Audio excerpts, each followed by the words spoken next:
ప్రభునామానికి మహిమ కలుగును గాక. ప్రభునందు ప్రియమైనటువంటి ప్రియ దేవుని బిడలకు మన ప్రభును ప్రియ రక్షకుడైన యేసుక్రీస్తు ప్రశస్త నామంలో మరొకసారి మీ అందరికి శుభాభివందనాలు తెలియచేస్తున్నాను. గతించినటువంటి వారి దినాలు దేవుని యొక్క ఉచిత కృపాక్షేమాలు మనతో ఉంచి మరొకసారి టీవీ ఛానల్ ద్వారా దేవుని యొక్క వర్తమానాన్ని వినటానికి దేవుడిచ్చినటువంటి అవకాశాన్ని ఆధిక్యతను బట్టి దేవాతి దేవునికి వందనస్తులమైనాం. పరిశుద్ధ గ్రంథంలో నుండి అపోస్తులైన పౌలు ఎఫెసీయులకు రాసిన పత్రిక 6వ అధ్యాయం 1వ వచనాన్ని చదువుకుందాం.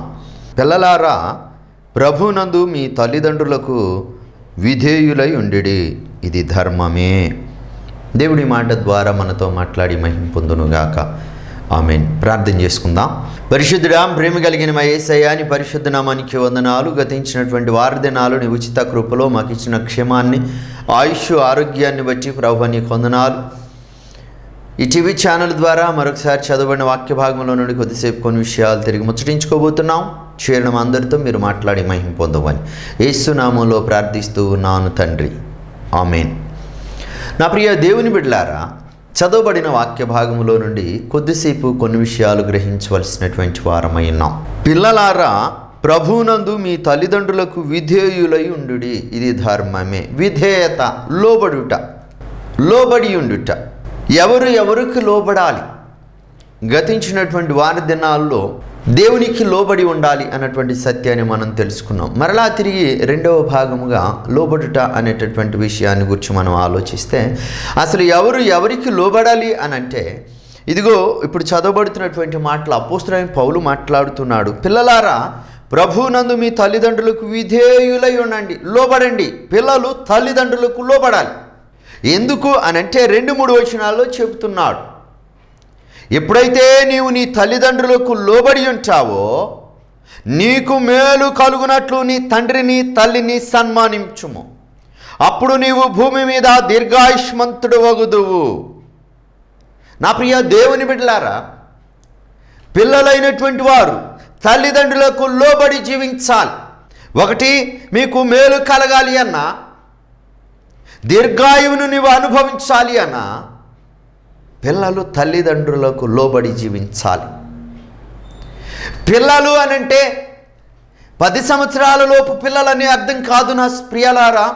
పిల్లలు మనము తల్లిదండ్రులైనటువంటి వారం అయినప్పటికీ కూడా, బిడ్డలు కలిగినటువంటి వారం అయినప్పటికీ కూడా, మనకు పిల్లలు ఉన్నప్పటికీ కూడా మన తల్లిదండ్రులుగా ఉన్నటువంటి విధానంలో వారికి మనం లోబడి జీవించవలసినటువంటి వారమై ఉన్నాం. సహజంగా ఈనాటి దినాలలో పిల్లలు అని అంటే తల్లిదండ్రులు వివాహం చేయక ముందు వరకే లెక్కిస్తున్నాయి. యవనస్తులుగా ఉన్నప్పుడు మాత్రమే లెక్కిస్తూ ఉన్నారు. వివాహం అయిన తర్వాత తండ్రికి లోబడేటటువంటి మనస్తత్వం చాలా తక్కువగా మనం చూస్తూ ఉన్నాం. తల్లిదండ్రులకు లోబడట్లేదు, యవనస్తులుగా ఉంటున్నారు. పిల్లలారా, ప్రభువునందు మీ తల్లిదండ్రులకు విధేయులై ఉండండి. దేవునిలో మీరు తల్లిదండ్రులకు లోబడి జీవించాలి అని వాక్యం సెలవిస్తూ ఉంది. దేవునికి లోబడినటువంటి రీతిగా తల్లిదండ్రులకు లోబడి జీవించవలసినటువంటి వారమై ఉన్నాం. ఎందుకనంటే నీకు మేలు కలగాలి అనంటే, నీ కుటుంబం వర్ధిల్లాలి అనంటే, దీర్ఘాయువు చేత నీవు ఆశీర్వదించబడాలి అనంటే నీ తల్లిదండ్రులకు నీవు లోబడి జీవించాలి. వివాహం అయిన తర్వాత బిడ్డలు పుట్టారు అనంటే తల్లిదండ్రులు లెక్క చేయటం లేదు. వృద్ధాప్యంలోకి వచ్చిన తర్వాత తల్లిదండ్రులకు సరి అయినటువంటి ఆదరణ కూడా కరువు అవుతున్నటువంటి పరిస్థితులు మనం చాలా సందర్భాల్లో చూస్తూ ఉన్నాం. అందుకనే దేవుని యొక్క వాక్యం చెప్పబడుతున్నది, నీకు మేలు కలగాలి అనంటే, నీకు మేలు కలిగి నీ కుటుంబం స్థిరపరచబడి దీర్ఘాయువుని నీవు పొందుకోవాలి అనంటే నీ తల్లిదండ్రులకు లోబడవలసినటువంటి వారమై ఉన్నాం. నీకు బిడ్డలు కలగొచ్చు, వాళ్ళ బిడ్డలు కూడా కలగొచ్చు. అయితే నీ తల్లిదండ్రులు నీకు ఉన్నట్లయితే వారికి నీవు లోబడి జీవించవలసినటువంటి వాడపై ఉన్నావు. రెండవదిగా మనం చూస్తూ ఉంటే ఎఫెసీయులకు రాసిన పత్రిక 5వ అధ్యాయం 22వ వచనంలో చెప్పబడుతున్నటువంటి మాట, స్త్రీలారా, ప్రభువునకు వలె మీ సొంత పురుషులకు లోబడి ఉండుడి. నా ప్రియ దేవుని బిడ్డలారా, భార్యలు భర్తలకు లోబడి జీవించవలసినటువంటి వారై ఉన్నారు. ఎందుకనంటే భార్య భర్తకు లోబడవలసినటువంటి కలిగిన కారణం ఏంటంటే, ఆ కుటుంబానికి యజమానిగా భర్త, ఆ కుటుంబాన్ని పోషిస్తున్నటువంటి వాడుగా, సంరక్షకుడుగా, తన భర్త కష్టార్జితాన్ని బట్టి కుటుంబం ఆశీర్వదించబడుతుంది. కాబట్టి తన యొక్క భర్త కష్టార్జితాన్ని బట్టి కుటుంబం పోషించబడుతుంది. కాబట్టి భార్యాబిడ్డల కొరకు అహర్నిశలు శ్రమించి కష్టపడి సంపాదించి తన కుటుంబం తన భార్య బిడ్డలు వర్ధిల్లాలి అని అనునిత్యము కష్టపడి శ్రమించేటటువంటి స్వభావము కలిగినటువంటి వాడు. కాబట్టి అక్కడ చెప్పబడుతున్నటువంటి మాట, స్త్రీలారా ప్రభువునకు వలె మీ సొంత పురుషులకు లోబడి ఉండుడి. పిల్లలారా ప్రభువునందు తల్లిదండ్రులకు లోబడి ఉండండి. స్త్రీలారా ప్రభువునకు వలె, నీవు దేవుణ్ణి ప్రేమిస్తూ ఉన్నట్లయితే, దేవునికి నీవు లోబడి ఉన్నట్లయితే నీ భర్తకు కూడా నీవు లోబడి జీవించవలసినటువంటి దానవై ఉన్నావు అని వాక్యం స్పష్టంగా తెలియచేస్తున్నటువంటి మాటను మనం చూడగలుగుతూ ఉన్నాం. కాబట్టి నా ప్రియ దేవుని బిడ్డలారా, పిల్లలు తల్లిదండ్రులకు లోబడాలి, భార్యలు భర్తలకు లోబడవలసినటువంటి వారై ఉన్నారు. భార్యలు భర్తలకు లోబడాలి. చాలా కుటుంబాల్లో ప్రస్తుత దినాల్లో భార్యలు భర్తలకు లోబడటం అవకాశం లేదు. భర్తలే భార్యలకు లోబడి జీవించవలసినటువంటి కుటుంబాలు చాలా ఉన్నాయి ప్రస్తుత దినాల్లో. ఎక్కువగా క్రైస్తవ సహవాసంలో మనం చూస్తూ ఉన్నాం. భర్తలే భార్యలకు లోబడి జీవించవలసినటువంటి పరిస్థితులు వచ్చినాయి. వాక్యం చెప్పబడుతున్నది, స్త్రీలారా ప్రభువునకు వలె మీ సొంత పురుషులకు లోబడాలి. స్త్రీ పురుషుడికి లోబడాలి, కానీ అది పురుషుడే స్త్రీకి లోబడవలసినటువంటి పరిస్థితులతోనే చాలా కుటుంబాల్లో. వాక్యంలో సెలవిస్తున్నటువంటి మాట, స్త్రీ పురుషుడికి లోబడి జీవించాలి అన్నటువంటి సత్యాన్ని మనం ఇక్కడ తెలుసుకోవాలి. అంతేకాకుండా పేతురు రాసినటువంటి మొదటి పత్రిక 2వ అధ్యాయం 18వ వచనంలో చెప్పబడుతున్నటువంటి మాట, పనివారులారా మంచివారును సాత్వికులైన వారికి మాత్రము కాక ముష్కరులైన మీ యజమానులకును పూర్ణ భయముతో లోబడి ఉండుడి అని అంటున్నాడు. మూడవదిగా మనం ఆలోచిస్తూ ఉంటే, దాసులు యజమానులకు లోబడి జీవించవలసినటువంటి వారమై ఉన్నామని అంటున్నాడు. కలిగినటువంటి కారణం, దాసుడు యజమానికి లోబడి జీవించాలి. యజమాని చిత్తానికి లోబడినప్పుడే దాసుని యొక్క కుటుంబం ఆశీర్వదించబడటానికి అవకాశాలు ఉన్నాయి. దాసుడు యజమానికి ఎప్పుడైతే లోబడి జీవిస్తూ ఉన్నాడో, యజమాని యొక్క ప్రేమను పొందుకొని ఆ దాసుని యొక్క కుటుంబం వర్ధిల్లటానికి అవకాశాలు ఉన్నటువంటి విధానాన్ని మనం చూడగలుగుతున్నాం. అందుకని అంటున్నాడు, మీ దాసుడు యజమానుడు ఎలాంటి వాడైనప్పటికీ కూడా అతనికి మీరు లోబడి జీవించవలసినటువంటి వారై ఉన్నారు అని అక్కడ చదవబడుతున్నటువంటి వాక్య భాగంలో మనం చూడగలుగుతున్నాం. దాసుడు యజమానికి లోబడాలి అనంటే, పురుషుడు తన పని చేస్తున్నటువంటి యజమానికి లోబడి జీవించినప్పుడు తన కష్టార్జితాన్ని, తన కష్టాన్ని గుర్తించి యజమానుడు కలిగినటువంటి ప్రతిఫలము కంటే అధికముగా ఇవ్వటానికి అవకాశాలు ఉన్నాయి. అందుకనే పిల్లలు తల్లిదండ్రులకు, భార్య భర్తకు, యజమానుడు అయినటువంటి ఆ భర్త తన యజమానులైనటువంటి వారికి లోబడి జీవిస్తే కుటుంబం ఆశీర్వదించబడటానికి అవకాశాలు ఉన్నాయి అన్నటువంటి సత్యాన్ని మనం తెలుసుకుంటూ ఉన్నాం. కాబట్టి నా ప్రియ దేవుని బిడ్డలారా, మీరు లోబడి ఉండండి, లోబడి ఉండవలసినటువంటి వారమై ఉన్నాం. అందుకని అందరము కలిసి మన కుటుంబం, మన పిల్లలు, తల్లిదండ్రులు, భార్యాభర్తలు యజమానికి లోబడవలసినటువంటి పరిస్థితులు ఉన్నాయి అని అంటే, అక్కడ చెప్పబడుతున్నటువంటి మాట యాకోబు పత్రిక 4వ అధ్యాయం 7వ వచనంలో మాట్లాడుతున్నటువంటి మాట ఏంటంటే, కాబట్టి దేవునికి లోబడి ఉండుడి, అపవాదిని ఎదురించుడి, అప్పుడు వాడు మీ యొద్ద నుండి పారిపోను. నా ప్రియ దేవుని బిడ్డలారా, మనము అందరము కలిసి దేవునికి లోబడి ఉండాలి. మనము, మన కుటుంబం, మన తల్లిదండ్రులు, మన పిల్లలు, మనము, మన భార్య, అందరము కూడా మనము ఒకరికొకరి లోబడి జీవించటమే కాకుండా మన అందరము కలిసి దేవునికి లోబడి జీవించాలి. ఎందుకు దేవునికి లోబడాలి అనంటే, అపవాదిని ఎదిరించగలిగినటువంటి శక్తిని మనం పొందుకోవాలి. ఏమిటి అపవాది అనంటే, యెహోలోక సంబంధమైనటువంటి ఆశలను బట్టి, యెహోలోక సంబంధమైనటువంటి జీవిత విధానాన్ని బట్టి మన జీవితాలకు వస్తున్నటువంటి, మన కుటుంబాలు వస్తున్నటువంటి శ్రమలను, ఇరుకులను, ఇబ్బందులను, కష్టాలను, నష్టాలను తప్పించుకోవాలి అనంటే మనము ఖచ్చితంగా దేవునికి లోబడవలసినటువంటి వారమై ఉన్నాం. ఓ కుటుంబంలో బిడ్డలు తల్లిదండ్రులకు, తల్లిదండ్రులు యజమానులకు భార్యాభర్తకు లోబడి జీవించినప్పుడు, కుటుంబంలో ఒకరికొకరు లోబడినటువంటి విధానంలో మనం అందరము కలిసి దేవునికి లోబడితే, దేవునికి లోబడి జీవిస్తే మన కుటుంబం వర్ధిల్లటానికి అవకాశాలు ఉన్నాయి. అపవాదిని ఎదిరించగలమంటున్నాడు. శ్రమలో తప్పించుకోగలం. సుఖ జీవితంతో గడిపేటటువంటి సంవత్సరాలు, దినాలు మనం అనుభవించగలం అన్నటువంటి సత్యాన్ని అక్కడ మనం చూడగలుగుతున్నాం. అందుకని కొలసీయులకు రాసిన పత్రిక 3వ అధ్యాయం 18వ వచనంలో చెప్పబడుతున్నటువంటి మాటను మనం ఆలోచిస్తూ ఉంటే, భార్యలారా మీ భర్తలకు విధేయులై ఉండుడి, ఇది ప్రభువునందు యుక్తమై ఉన్నది. నా ప్రియ దేవుని బిడ్డలారా, లోబడటంలో ఉన్నటువంటి ప్రాముఖ్యతను గురించి ఇక్కడ తెలియచేస్తూ ఉన్నాడు. ఇదిగో మీరు ఇది యుక్తమైన, మీకు మంచిది ఏంటంటే భార్యలు భర్తలకు విధేయులై ఉండాలి. ఇది దేవుని యందు ప్రభువును బట్టి యుక్తమై ఉన్నది అని అక్కడ తెలియచేస్తున్నాడు. 20వ వచనంలో అంటున్నాడు, పిల్లలారా అన్ని విషయములలో మీ తల్లిదండ్రుల మాట వినుడి, ఇది ప్రభువును బట్టి మెచ్చుకొనదగినది. నా ప్రియ దేవుని బిడ్డలారా, ప్రభువును సంతోషపరిచేటటువంటిది లోబడటంలో ఉన్నటువంటి ప్రాముఖ్యత. ఇది మీకు మంచిది. స్త్రీలారా నీ పురుషునికి లోబడి జీవించటం నీకు మంచిది అని అంటున్నాడు. ఇది మంచిది. పిల్లలారా తల్లిదండ్రులకు లోబడి ఉంటే మీరు దేవుని సంతోషపరిచేటటువంటి వారుగా ఉన్నారు అని అక్కడ వాక్యం సెలవిస్తున్నటువంటి. చూడండి నా ప్రియ దేవుని బిడ్డలారా, చాలా కుటుంబాల్లో నెమ్మది లేదు, సమాధానం లేదు, ఐక్యత లేదు, ఆనందం లేదు. తల్లిదండ్రుల మాట పిల్లలు వింటలేదు, తల్లిదండ్రుల మాట పిల్లలు వింటలేదు, ఆ పిల్లల మాట వారి పిల్లలు వింటలేదు. ఒకవేళ వృద్ధుడైనటువంటి తండ్రి యవనస్తుడైనటువంటి తన కుమారుని గద్దించడానికి ప్రయత్నం చేస్తే ఆ యవనస్తుని కుమారులు తన తాత మీదకి తిరగబడుతున్నారు, నువ్వెవడోరా మా నాన్న తిడతానికి అని. చూడండి నా ప్రియ దేవుని బిడ్డలారా, లోబడే స్వభావం కనిపించటం లేదు. అందుకని చాలా కుటుంబాలు నెమ్మది లేదు.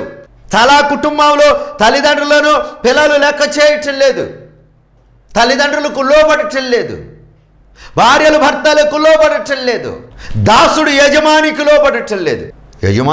ఒకే యజమాని దగ్గర కొన్ని సంవత్సరాలుగా పనిచేస్తూ ఉంటారు. ఆ యజమాని దాసుని యొక్క కష్టాన్ని గుర్తిస్తాడు. దాసుని యొక్క అవసరతలు ఖచ్చితంగా యజమానుడు సహాయపడతాడు. ఎప్పుడు సహాయపడతాడనంటే దాసుడు యజమానికి నమ్మకంగా ఉన్నప్పుడు, యజమానునికి దాసుడు లోబడి జీవించినప్పుడు తన కష్టంలో నుంచి తప్పించబడడానికి అవకాశాలు ఉన్నాయి. అందుకని వాక్యం చెప్పబడుతున్నటువంటి మాట, మీరందరూ కుటుంబంలో ఒకరినొకరు లోబడి జీవించటం మంచిది. ఆ కుటుంబం మొత్తం దేవునికి లోబడితే కుటుంబంలో నెమ్మది దొరికిద్ది.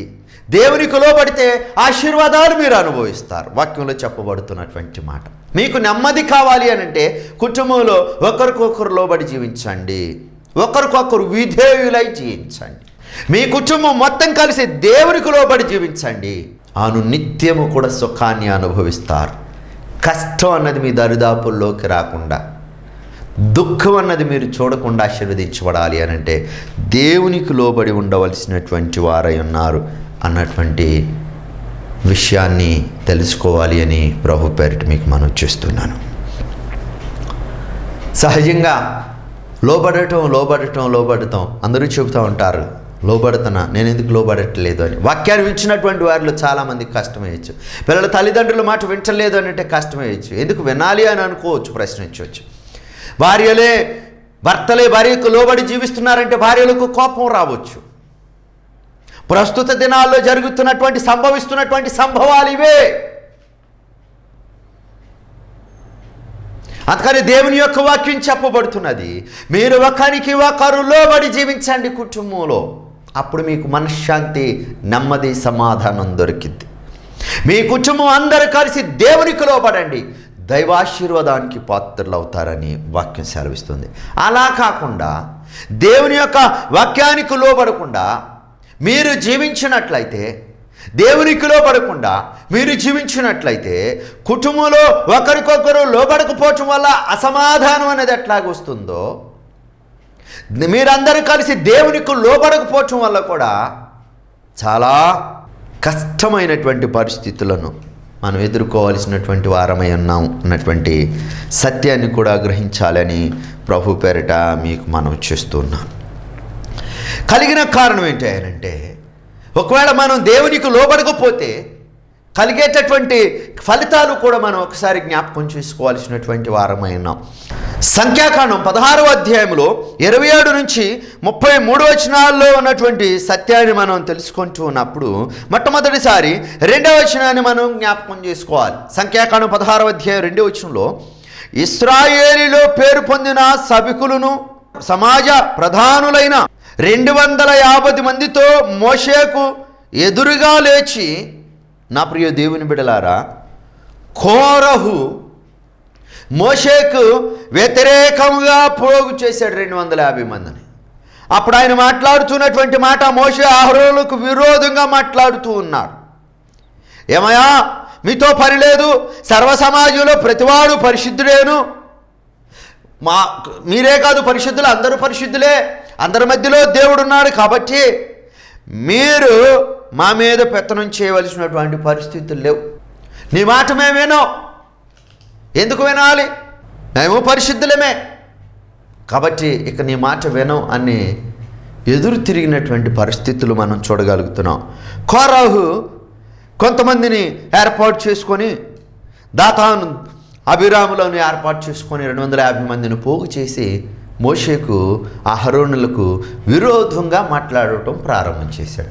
వీళ్ళందరూ ఏమనుకున్నారంటే, సరే దేవుడు ఎవరిని ఎన్నుకుంటాడో, దేవుడు ఎవరిని ఏర్పాటు చేశాడో అన్నీ కూడా దేవుని దగ్గర తెలుసుకుందాం రండి అని అనుకున్నప్పుడు వాళ్ళందరూ కూడా సర్వసమాజం అంతా కూడా ఒక స్థలంలో కూడినప్పుడు, ప్రత్యక్షపు గుడారము దగ్గర కూడినప్పుడు దేవుడు మాట్లాడుతూ ఉన్నటువంటి మాట ఏంటంటే, ఇదిగో 21వ వచనంలో మనం చూస్తూ ఉన్నప్పుడు, క్షణంలో నేను వారిని కాల్చివేయుదునని మోషే అహరోనులతో చెబుతూ ఉన్నాడు. కోరాహు చేసినటువంటి పాపం ఏంటంటే, మోషే అహరోనులను దేవుడు నాయకులుగా ఏర్పాటు చేసి ఇశ్రాయేలు ప్రజలను బానిసత్వంలో ఉన్నటువంటి వారికి విడుదల కలిగించి కనానులో ప్రవేశింపచేసి ఆరు నిత్యము సుఖ సంతోషాలతో జీవించేటటువంటి దినాలు, సంవత్సరాలు వారికి అనుగ్రహించాలి అని దేవుని యొక్క చిత్తమైనందువలన దేవుడు మోషే అహరోనులను ఏర్పాటు చేసి వారిని నడిపిస్తూ ఉన్నారు. మార్గమధ్యంలో నా ప్రియులారా, ఇదిగో కోరాహు కొంతమంది నాయకులను ఏర్పాటు చేసుకొని మోషే అహరోనుల మీద తిరుగుబాటు చేస్తూ ఉన్నాడు. నాయకులకు లోబడే స్వభావం కనిపించలేదు ఇక్కడ. వాళ్ళే ఎందుకు నాయకత్వం వహించాలి, మేమెందుకు నాయకులం కాకూడదు, మేమెందుకు వహించకూడదు నాయకత్వం అని వారు తిరుగుబాటు చేస్తే దేవుడు అంటూ ఉన్నటువంటి మాటను అక్కడ చూస్తా ఉన్నా, క్షణములో నేను వారిని కాల్చివేస్తాను, మీరు తప్పకుండా అవతలకు వెళ్ళిపోండి. దేవుని యొక్క ఆజ్ఞ ప్రకారం అక్కడ ఉన్నటువంటి వారు ఎవరు వారి గుడారాల్లోనికి వాళ్ళు వెళ్ళిపోయారు. ఎవరైతే మోషే అహరోనులకు వ్యతిరేకంగా దేవునికి లోబడనట్లన్నటువంటి జనముగా ఉన్నారో వారి మీదకు వస్తున్నటువంటి శిక్ష ఏంటయ్యా అనంటే 30వ వచనంలో చెప్తున్నాడు, అయితే యెహోవా గొప్ప వింత పుట్టించుట వలన వారు ప్రాణములతో పాతాళములో కూలినట్లు భూమి తన నోరు తెరచి వారిని వారికి కలిగిన సమస్తమును మృంగివేసిన ఎడలా వారు యెహోవాను అలక్ష్యము చేసిరని మీకు తెలియనని మోషే అంటూ ఉన్నాడు. అతడు ఆ మాటలను చెప్పి చాలించగానే వారి క్రింద నేల నెరవిడిచెను అని వాక్యంలో, భూమి తన నోరు తెరచి వారిని వారి కుటుంబములను కోరాహు సంబంధులందరినీ వారి సమస్త సంపాద్యమును మృంగివేశాను అని మనం చూడగలుగుతాం. కాబట్టి నా ప్రియ దేవుని బిడ్డలారా, మాటలను మనం బట్టి చూస్తూ ఉంటే దేవుని నిర్లక్ష్యము చేశారు, దేవునికి లోబడలేదు. దేవుని యొక్క సేవకునిగా దేవుని యొక్క చిత్తానుసారంగా నాయకత్వాన్ని వహించడానికి మోషే అహరోనులను దేవుడు ఏర్పాటు చేస్తే ఆ నాయకులకు కోరాహు వారి యొక్క సంతతి లోబడనన్నటువంటి విధానాన్ని బట్టి, నా ప్రియ దేవుని బిడ్డలారా, వారు లోబడనల్లనటువంటి విధానాన్ని బట్టి, దేవుని నిర్లక్ష్యము చేసినటువంటి విధానాన్ని బట్టి అక్కడ మనం చూడగలుగుతున్నటువంటి మాట, భూమి వారిని మృంగివేసింది. ఎంతటి ఫలితము నా ప్రియ దేవుని బిడ్డలారా ఒకసారి ఆలోచిద్దాం. జాగ్రత్త సుమ, మీరు దేవుని యొక్క మాటను నిర్లక్ష్యం చేస్తూ ఉన్నారేమో. దేవుని యొక్క మాటను వినకుండా, దేవునికి లోబడకుండా, దేవుని యొక్క వాక్యానికి లోబడకుండా, దేవుని యొక్క సేవకునికి లోబడకుండా, సేవకుని యొక్క మాటకు లోబడకుండా నీ ఇష్టానుసారమైనటువంటి రీతిలో జీవిస్తూ ఉన్నావేమో. జాగ్రత్త. సేవకుని మీద తిరుగుబాటు స్వభావం నీ జీవితంలో ఉందేమో. చాలా ప్రమాదకరమైనటువంటి పరిస్థితి ప్రస్తుత దినాల్లో చాలా సంఘ సమాజాల్లో మనం చూస్తూ ఉన్నాం. చాలా సంఘాల్లో మనం చూస్తూ ఉన్నాం. పెద్దల పెత్తనం ఎక్కువైపోయింది. చాలా సంఘాల్లో దేవుని యొక్క వాక్యానికి కానీ, దేవుని చేత ఏర్పాటు చేయబడినటువంటి సేవకులను కానీ లెక్క చేయలేనటువంటి పరిస్థితులు వచ్చేసినాయి. సేవకుని మీద తిరుగుబాటు స్వభావం కలిగి జీవిస్తున్నారు. మరి వాళ్ళు తెలిసి చేస్తున్నారో తెలియక చేస్తున్నారో నాకు తెలియదు, కానీ తెలిసి చేస్తున్నారో తెలియక చేస్తున్నారో నాకు తెలియదు, కానీ సేవకుని మాటకు లోబడి జీవించకుండా ఉంటే, సేవకునికి ఎదురు తిరిగి సేవకునికి వ్యతిరేకంగా మాట్లాడాలి అని ప్రయత్నం చేస్తే కలిగేటటువంటి శిక్షలు చాలా భయంకరంగా ఉన్నాయి అన్నటువంటి సత్యాన్ని గ్రహించాలి అని ప్రభు పేరట మీకు మనం చేస్తున్నాను. ఒకవేళ దేవుడు చూస్తూ ఊరుకున్నాడేమో. ఇదిగో ఆనాటి దినాల్లో అయితే ప్రత్యక్షంగా అప్పటికప్పుడే శిక్షించాడు. ఇప్పుడు సేవకునికి వ్యతిరేకంగా సేవకుని దూషిస్తూ సేవకుని ఇష్టానుసారంగా మాట్లాడితే దేవుడు ఏమి మాట్లాడట్లేదు, మనకి ఏమి కావట్లేదు అని మీరు అనుకుంటున్నారేమో. ఖచ్చితంగా దేవుడు తీర్పరి, అన్యాయస్తుడు కాదు. దేవుని యొక్క చిత్తానుసారంగా సేవకునిగా అభిషేకించబడినటువంటి మరి ఏ దైవజనుని దూషించినప్పటికీ కూడా తగిన ప్రతిఫలం ఖచ్చితంగా అనుభవించవలసినటువంటిదే అన్నటువంటి సత్యాన్ని గ్రహించాలి. అందుకని ముష్కరులైన మీ అధికారులకు లోబడి ఉండండి అని అంటున్నాడు దేవుడు. దేవుని చేత ఏర్పాటు చేయబడినటువంటి సేవకుడు వాడు ఎలాంటి వాడైనప్పటికీ కూడా దేవుని చేత ఎన్నిక చేయబడినటువంటి వాడు కాబట్టి సేవకునికి వ్యతిరేకంగా జీవిస్తే, తిరుగుబాటు స్వభావం చేస్తే దానికి తగిన ప్రతిఫలం తప్పనిసరిగా అనుభవించాలి. కోరాహు చేసినటువంటి పాపాన్ని బట్టి, కోరాహు చేసినటువంటి అవిధేయతను బట్టి, కోరాహు సేవకునికి లోబడకుండా దేవుని యొక్క మాటను నిర్లక్ష్యం చేయటాన్ని బట్టి కలిగినటువంటి కారణం తనతో పాటు తన కుటుంబాన్ని సర్వము కూడా శిక్షకు పాత్రలను చేసినటువంటి విధానాన్ని మనం చూడగలుగుతాం. నా ప్రియ దేవుని బిడ్డలారా, వాక్యాన్ని వించినటువంటి నా ప్రియ సహోదరి, నా ప్రియ సహోదరుడా, దేవునికి నీవు లోబడి జీవిస్తున్నావా? సేవకుని మాటకు లోబడి జీవిస్తున్నావా లేదో ఒక్కసారి నీవు ఆత్మ పరిశీలన చేసుకోవాలని ప్రభు పేరట మీకు మనం చేస్తున్నాను. పర్వాలేదులే, సేవకుడు వాడిదేముందిలే, ఎక్కడి నుంచో వస్తాడులే, ఏదో చేస్తాడులే, వాడిదేముందిలే, మన ఇష్టం, మనదే, మన సంఘం, మన ప్రజలు అని నీవు అనుకుంటున్నావేమో. ఖచ్చితంగా దేవుని యొక్క చిత్తానుసారంగా చూస్తా ఉన్న దేవుడు సేవకునికి వ్యతిరేకంగా ఏ ఆయుధము కూడా వర్ధిల్లనివ్వలేనటువంటి దేవుడు. అందుకనే దేవుని యొక్క వాక్యం సెలవిస్తున్నటువంటి మాట, ఒకవేళ కోరహు వలె నీవు కూడా సేవకునికి వ్యతిరేకంగా జీవిస్తే నీ కుటుంబానికి శాపాన్ని తెచ్చుకునేటటువంటి వాడవుగా ఉన్నావేమో ఆత్మ పరిశీలన చేసుకొని నిన్ను నీవు సరిదిద్దుకోమని ప్రభు పేరట సేవకునికి, దేవుని యొక్క మాటకు లోబడి జీవించేటటువంటి వారిగా ఉండాలి అని ప్రభు పేరట మీకు మనం చేస్తున్నాను. రైట్, మంచిది. కోరహు వారి యొక్క సంతానం అంతా కూడా భూమి మింగివేసిన తర్వాత ఉదయకాల సమయంలో లేచి ప్రజలందరూ మోషే అహరోనులను తిడుతూ మొదలుపెట్టారు. అయ్యో, దేవుని ప్రజలైనటువంటి బిడ్డలను చాలామందిని అన్యాయంగా మీరు పట్టణ పెట్టుకున్నారు. మీ మాటలను బట్టి ఇదిగో దేవుని యొక్క ఉగ్రత వారిలోకి వచ్చింది, వాళ్ళని మీరు చంపేశారు, మీ వల్లే వాళ్ళు చనిపోయారు అని మోషే అహరోనులను తిట్టడం మొదలుపెట్టారు ప్రజలందరూ. మరలా నిన్నటి దినాన ప్రత్యక్షంగా దేవుని యొక్క ఉగ్రతను చూసినటువంటి ప్రజలు మరలా మోషే అహరోనుల మీద తిరగబడితే 49వ వచనంలో మాట్లాడుతున్నటువంటి మాట, కోరహు తిరుగుబాటున చనిపోయిన వారు గాక 14,700 మంది ఆ తెగులు చేత చచ్చిరి. నా ప్రియ దేవుని బిడ్డలారా, చూడండి, ఇదిగో కోరహు పాపం చేశాడు, తప్పు చేశాడు, దేవుని యొక్క సేవకునికి విరోధంగా మాట్లాడాడు, దేవుని యొక్క ఉగ్రత అక్కడ వచ్చింది. చూస్తా ఉన్న ప్రజలు కోరహు తప్పు చేసినప్పుడు కూడా మరలా తిరిగి నాయకుడిని దూషించడం మొదలుపెట్టాడు, మోషే అహరోనులను తిట్టుకోవటం మొదలుపెట్టారు. ఎప్పుడైతే వాళ్ళని తిడతా ఉన్నాడో మరలా దేవుని యొక్క ఉగ్రత తిట్టేటటువంటి వాళ్ళ మీదకి వచ్చింది. 14,700 మంది ఆ తెగులును బట్టి చనిపోయినటువంటి విధానాన్ని మనం చూడగలుగుతున్నాం. నా ప్రియ దేవుని బిడ్డలారా, వాక్యాన్ని వింటున్నటువంటి నా ప్రియ సహోదరి సహోదరుడా, పరిశుద్ధాత్మ దేవుడు ఇదిగో ఈ సమయంలో నీతో, నాతో, మనతో మాట్లాడుతున్నటువంటి మాట, జాగ్రత్త. దేవునికి లోబడి జీవించండి, దేవునికి లోబడాలి. పిల్లలారా తల్లిదండ్రులకు లోబడండి, భార్యలారా భర్తలకు లోబడండి, పురుషులారా యజమానులకు లోబడి జీవించండి. మీరందరూ కలిసి దేవునికి లోబడి జీవించినప్పుడు కుటుంబంలో సమాధానం, జీవితాల్లో ఆశీర్వాదాలు అనుభవిస్తామన్నటువంటి సత్యాన్ని గ్రహించి దేవునికి లోబడి జీవించి ఆశీర్వదించబడేటటువంటి వారుగా ఉండాలి. ఒకవేళ దేవునికి సేవకునికి లోబడకుండా వ్యతిరేకంగా జీవిస్తే కోరాహుకు జరిగినటువంటి ఆ ఫలితము మన జీవితాల్లో జరుగుద్ది అన్నటువంటి సత్యాన్ని గ్రహించి, ఇదిగో వ్యతిరేకంగా లోబడనటువంటి ప్రజలుగా కాకుండా లోబడేటటువంటి ప్రజలుగా జీవించి దైవాశీర్వాదానికి పాత్రులు కావాలి అనే మాటల ద్వారా మీకు తెలియచేస్తూ ముగిస్తున్నాను. దేవుడి మాటలను బట్టి మనం వినికిడిలో దీవించి ఆశీర్వదించునుగాక. ఆమేన్. ప్రార్థన చేసుకుందాం.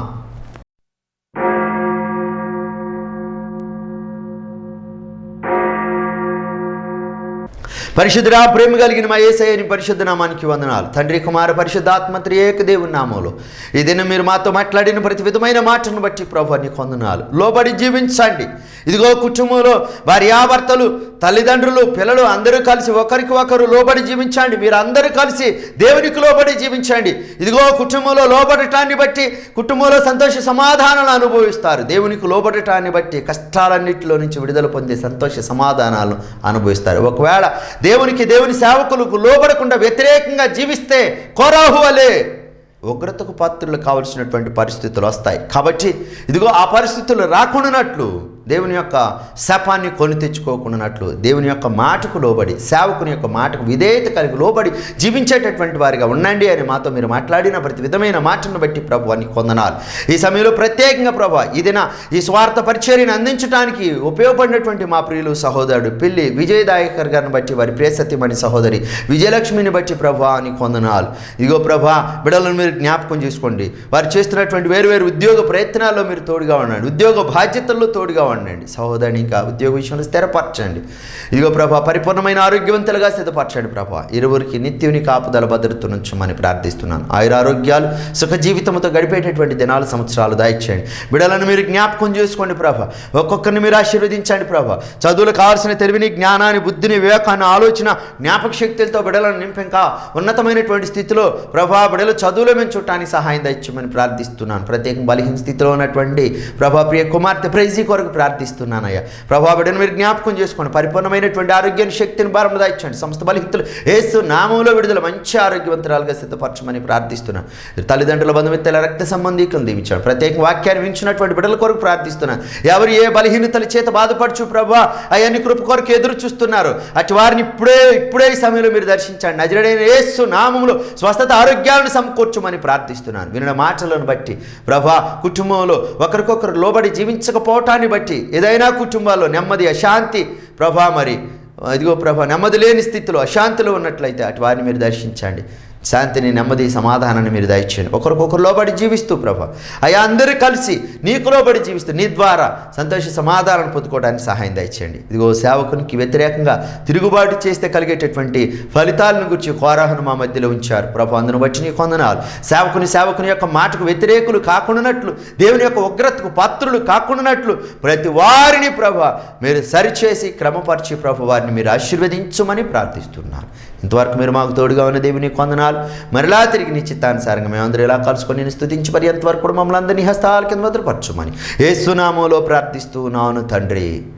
ఆమేన్. మన తండ్రి అయిన యెహోవా దేవుని ప్రేమ, ప్రభును ప్రియ రక్షకుడైన యేసుక్రీస్తు కృప, పరిశుద్ధాత్మని యొక్క అన్యోన్య సహవాస సమాధానము ఇప్పుడు ఎల్లప్పుడు సదాకాలం స్థలముందు చేరిన 50 మందికి, వారి కుటుంబాలకు, బిడ్డలకు, బలహీన స్థితిలో వ్యాధి బాధల చేత బాధపడుచున్నటువంటి బిడ్డలకు ప్రత్యేకంగా ఈ దిన వాక్య పరిచర్యను అందించడానికి ఉపయోగపడినటువంటి మా ప్రియ సహోదరులు పిల్లి విజయదయాకర్ గారికి, వారి కుటుంబానికి, బిడ్డలకును ప్రభు కృప సదాకాలం తోడైండి నడిపించునుగాక. ఆమేన్. ఆమేన్. మీ అందరికీ వందనాలు.